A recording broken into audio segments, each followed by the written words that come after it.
Assalamualaikum warahmatullahi wabarakatuh. Hai semuanya, bagaimana kabar kalian hari ini?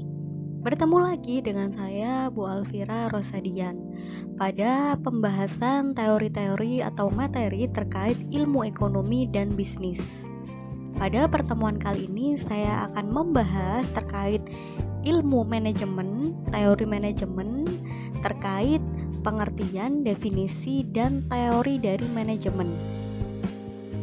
Sebelum memulai pembelajaran kali ini, kita awali pembelajaran kali ini dengan bacaan basmalah agar pembelajaran kali ini berjalan dengan lancar dan dapat memberikan ilmu yang bermanfaat untuk kalian semuanya.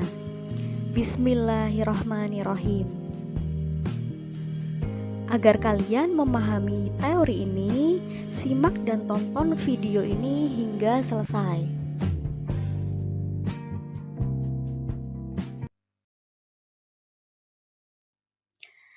Kita awali dengan memahami definisi atau pengertian dari manajemen. Saya yakin kalian tentu tidak asing dan sering mendengar kata manajemen.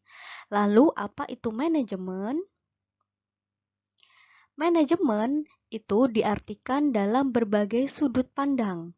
Yang pertama yaitu definisi manajemen dari segi seni. Manajemen dari segi seni ini diartikan suatu seni untuk melaksanakan suatu pekerjaan melalui orang lain, menurut pendapat dari Mary Parker Fowler. Definisi ini dimaksudkan para manajer dalam mencapai tujuan organisasi dengan cara mengatur orang lain untuk melaksanakan pekerjaan, bukan dengan cara melaksanakan pekerjaan itu oleh dirinya sendiri. Jadi pengarahan ya, seperti orang mengarahkan orang lain untuk melakukan atau melaksanakan pekerjaan dengan terarah dan bukan dengan caranya sendiri. Itu merupakan pengertian manajemen dari segi seni menurut Mary Parker Fowler. Kemudian pengertian manajemen dari segi sudut pandang ilmu pengetahuan. Dari segi ilmu pengetahuan, manajemen diartikan sebagai bidang pengetahuan yang berusaha secara sistematis untuk memahami mengapa dan bagaimana manusia itu bekerja sama untuk menghasilkan sesuatu yang bermanfaat bagi kemanusiaan. Jadi, dalam pengertian ini, di sini adalah bagaimana sekelompok orang itu bisa berusaha secara sistematis untuk melakukan suatu aktivitas yang tujuannya adalah untuk mengapa dan bagaimana manusia itu bisa bekerja sama untuk menghasilkan suatu tujuan yang ingin dicapai atau tujuan yang telah ditetapkan untuk dicapai. Kemudian, pengertian manajemen dari segi prosesnya diartikan sebagai manajemen adalah proses perencanaan, pengorganisasian, kepemimpinan, dan pengawasan kegiatan anggota dan tujuan penggunaan organisasi yang sudah ditentukan, menurut James Stoner. Kemudian menurut James Stoner juga teorinya sama, yaitu terkait proses perencanaan, pengorganisasian, kepemimpinan dan pengendalian upaya anggota organisasi dalam menggunakan sumber daya organisasi untuk mencapai tujuan yang telah ditetapkan bersama. Kemudian menurut Henry Fayol, manajemen adalah mengandung gagasan 5 fungsi, yaitu merancang, mengorganisasikan, memerintah, mengkoordinasi, kemudian mengendalikan. Kemudian menurut William Newman adalah fungsi yang berhubungan dengan memperoleh hasil tertentu melalui kerjasama dengan orang lain.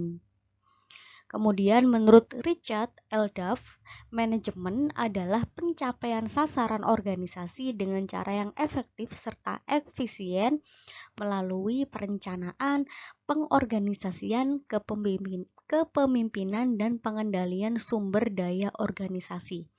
Nah, menurut pendapat beberapa ahli terkait manajemen, secara umum manajemen itu bisa kita simpulkan adalah suatu kegiatan yang dilaksanakan oleh suatu komunitas atau organisasi, sekelompok orang yang dinamakan dengan organisasi untuk melakukan suatu aktivitas yang sudah direncanakan dalam rangka mencapai tujuan bersama. Nah, aktivitas tersebut itu meliputi mulai dari disusunnya rencana atau perencanaan, kemudian dibentuk pengorganisasian, kemudian kepemimpinan, dan juga pengawasan.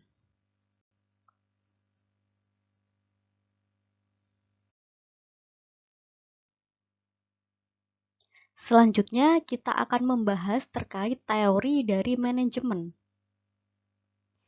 Di sini terdapat beberapa aliran pemikiran terkait manajemen, mulai dari lahirnya teori manajemen, yaitu aliran klasik, yaitu aliran yang terlebih dahulu, atau aliran lahirnya sebuah teori manajemen. Ada dua tokoh yang mengawali munculnya manajemen aliran klasik atau aliran lampau. Yang pertama yaitu Robert Owen dimulai pada tahun 1771 sampai 1858. Nah, Robert Owen ini merupakan manajer sebuah pabrik di Skotlandia. Owen kemudian menggunakan perhatiannya pada penggunaan faktor produksi dan tenaga kerja. Nah, hasil pengamatannya itu adalah bila mesin dilakukan perawatan dengan baik, maka akan memberikan keuntungan perusahaan. Demikian dengan tenaga kerja. Bila tenaga kerja itu dipelihara dan dirawat oleh pimpinan perusahaan, maka akan memberikan keuntungan kepada perusahaan. Jadi teori dari Robert Owen ini adalah terkait faktor produksinya, yaitu mesin dan tenaga kerjanya, bagaimana bisa dirawat dengan baik. Karena jika dua faktor ini dirawat dengan baik, maka akan memberikan keuntungan bagi perusahaan.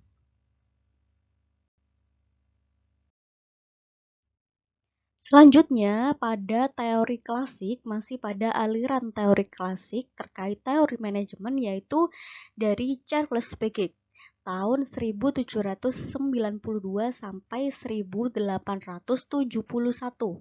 Nah, Charles ini adalah seorang profesor matematika dari Inggris yang menaruh perhatian dan minatnya pada bidang manajemen. Dia meyakini bahwa aplikasi prinsip-prinsip ilmiah pada proses kerja itu akan menaikkan produktivitas dari tenaga kerja dan menurunkan biaya. Karena pekerjaan-pekerjaan dilakukan secara efektif juga efisien. Nah, Charles menganjurkan para manajer untuk bertukar pengalaman dan dalam penerapan prinsip-prinsip manajemen. Jadi, seorang manajer itu tidak boleh fokus pada pemikirannya saja. Dia harus bisa membaur bertukar pengalaman. Nah, itu bisa menjadi ilmu dalam manajer mengambil suatu keputusan atau merencanakan dalam manajemennya. Kemudian setelah aliran klasik atau aliran lampau, lahir aliran perilaku. Aliran ini berkembang karena aliran klasik itu dinilai kurang mampu sebagai sarana untuk mencapai efisiensi produksi dengan keserasian tempat kerja. Jadi setelah aliran klasik itu lahir, kemudian selanjutnya adalah lahir aliran perilaku. Aliran perilaku ini karena menilai bahwa aliran klasik ini dinilai kurang mampu. Aliran perilaku memusatkan pada aspek manusia dan menekankan perlunya manajer memahami manusia serta menggunakan disiplin ilmu psikologi dan sosiologi dalam membangun teorinya. Melalui berbagai eksperimen, tokoh-tokoh pada aliran perilaku ini adalah Hugo tahun 1863 dan Elton Mayo pada tahun 1880 sampai 1949.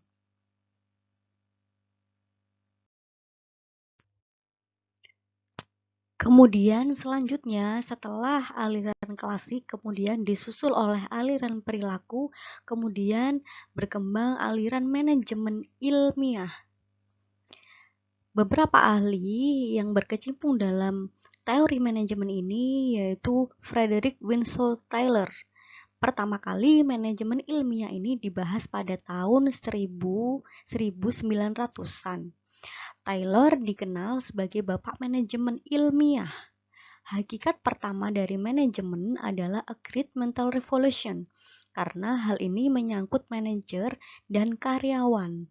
Hakikat kedua yaitu tentang penerapan ilmu pengetahuan untuk menghilangkan sistem coba-coba dalam setiap unsur pekerjaan.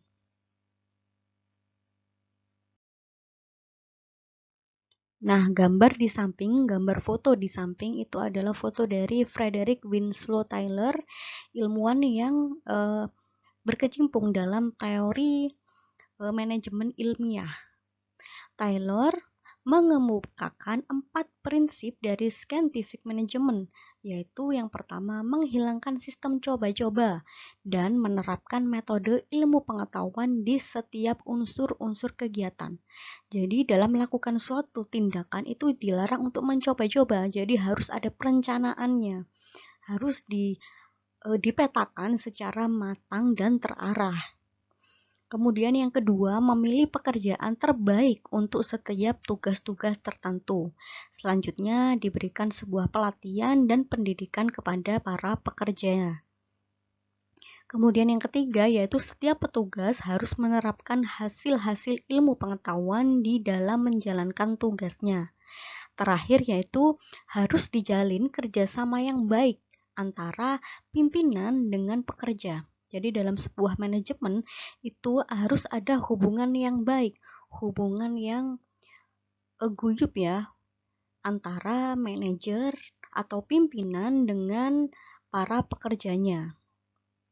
Kemudian apa yang menarik dari teori dari Frederick Winslow Taylor? Yang menarik dari Taylor ini adalah menganggap bahwa manajer itu adalah pelayan bagi bawahannya. Jadi sangat bertentangan ya. Biasanya secara umum kita menilai bahwa seorang manajer itu adalah posisi teratas. Jadi kita harus menuruti apa kata manajer. Tapi dalam teorinya Frederick ini menganggap bahwa manajer itu justru adalah pelayan bagi bawahannya. Jadi manajer ini harus bisa mengayomi bawahannya, harus bisa mendengar saran, kritik, kemudian apa yang disampaikan oleh bawahannya.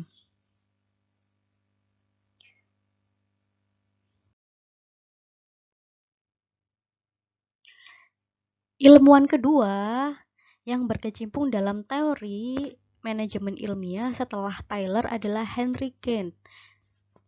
Coba kalian perhatikan gambar di layar, itu merupakan foto dari Henry Kent.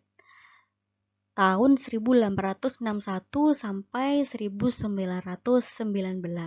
Nah, Henry ini merupakan asisten dari Taylor ya. Dia berdiri sendiri sebagai seorang konsultan, di mana titik perhatian dari Henry ini adalah pada unsur manusia dalam menaikkan produktivitas kerjanya. Nah, gagasan-gagasan yang dikeluarkan oleh Henry yaitu terkait satu, kerjasama yang saling menguntungkan antara atasan dengan bawahan atau manajer dan tenaga kerja untuk mencapai tujuan bersama.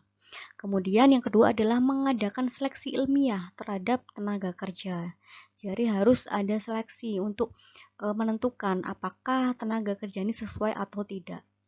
Kemudian yang ketiga yaitu pembayaran upah pegawai yaitu dengan menggunakan sistem bonus. Jadi biasanya kalau sistem bonus itu itu disesuaikan dengan kinerjanya. Semakin kinerjanya bagus, prestasinya bagus, maka sistem bonusnya itu juga akan semakin tinggi.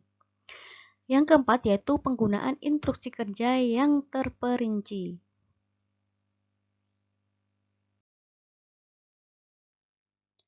Selanjutnya, setelah aliran manajemen ilmiah, lahir aliran analisis sistem. Apa itu aliran analisis sistem? Aliran ini menekankan pada pengidentifikasian masalah dalam hubungannya dengan bagian lain. Misalnya, bagian pemasaran mengatakan bahwa terdapat penurunan harga pokok dan akan meningkatkan penjualan. Menurut aliran ini, keputusan penurunan harga produk juga harus mempertimbangkan akibat terhadap produksi, distribusi, dan sebagainya. Jadi seperti sebab akibat seperti itu ya, aliran analisis sistem ini. Kemudian setelah aliran analisis sistem yaitu manajemen berdasarkan hasilnya. Manajemen berdasarkan hasil ini diperkenalkan pertama kali oleh Peter Drucker pada tahun 1950-an. Nah, aliran ini memusatkan perhatiannya pada hasil-hasil ya. Hasil-hasil bukan pada perilaku karyawannya. Jadi yang dilihat adalah outputnya, hasilnya, atau efeknya. Kemudian yang terakhir adalah manajemen mutu. Aliran manajemen mutu ini adalah aliran manajemen yang memfokuskan pada pemikiran bahwa usaha-usaha untuk mencapai kepuasan pelanggan atau konsumen. Nah, manajemen mutu ini lahir dan kita juga saat ini mempelajari terkait manajemen mutu ini, di mana pada ilmu-ilmu bisnis itu targetnya atau sasarannya adalah paling utama adalah pada konsumen dan memusatkan perhatian pada konsumen terkait kepuasan konsumen, sehingga kepuasan ini tuh bisa menghasilkan umpan balik yang menguntungkan bagi perusahaan. Itulah aliran manajemen mutu.